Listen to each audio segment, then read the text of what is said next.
Tinatayang 340,000 pisong halaga ng shabu ang nakumpiska sa 3 street-level individuals sa inulunsad na anti-illegal drug operation ng PNP Bicol at PDEA Regional Office 5 na nagresulta sa pagkahabuwag ng isang drug den sa Barangay San Roque, Calabanga, Camarines Sur.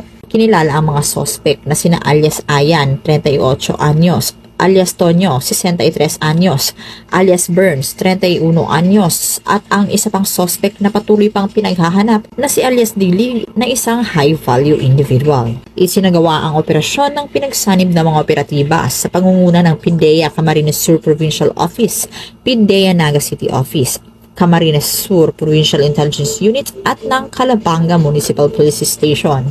Na-recover mula sa mga sospek ang 50 gramo ng hinihinalang shabu na nagkakahalaga ng 340,000 piso at iba't iba pang drug paraphernalia. Nasa kustudiya na ngayon ng Calabanga MPS ang mga sospek at mahaharap sa kasong paglabag sa RA 9165 o ang Comprehensive Dangerous Drugs Act of 2002.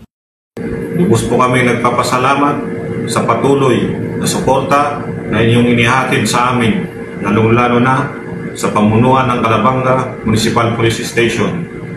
Dahil dito, nagiging mabilis ang pagtugis o paghuli sa mga taong lumalabag o may paglabag sa ating batas.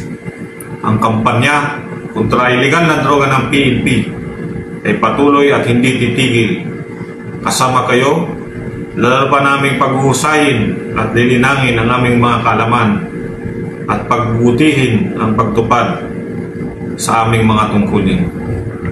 Ang PNP Calabanga ay patuloy sa pagtugis sa mga taong gumagamit, nagtutulak ng illegal na droga, na patuloy sa pagsira sa kinabukasan ng ating kabataan, nagbibigay takot sa bawat membro ng mamamayan.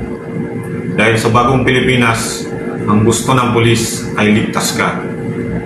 Mula dito sa Legazpi City, Albay, ako ang inyong PNN correspondent, Staff Sergeant Irene Hanitria Abad, alagad ng batas, tagataguyod ng Balitang Pulis.